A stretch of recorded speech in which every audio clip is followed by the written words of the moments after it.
نشوف اللي بعدها. هي عليها قلوب وبتاع هنشوف هتطلع ايه حظ.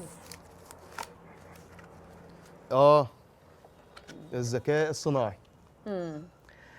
انا متابع تقنيات الذكاء الصناعي من اول ميد جيرني ما كان لسه بيظهر، كان الناس مش فاهمه ايه هو موضوع الذكاء الصناعي، وكلنا توقعنا ان الذكاء الصناعي يقدر يتعامل مع المهام الحركيه، ان هو مثلا يعلب الحاجات بسرعه، ان هو يشتغل في مصنع يشيل الحاجات يحركها، وتوقعنا ان اخر حاجه ممكن يعملها هي المهام الذهنيه الفنيه الادبيه. قصدك كنا يعني بنتعامل معاه لانه روبوت. بالظبط، روبوت آلي، يعني بيعمل حاجات الفيزيكال، الحاجات الجسديه يقدر يعملها بكفاءه اكتر، لكن لا بقى بيعمل حاجات ذهنيه وحاجات كنا بنصنفها كحاجات انسانيه حتى.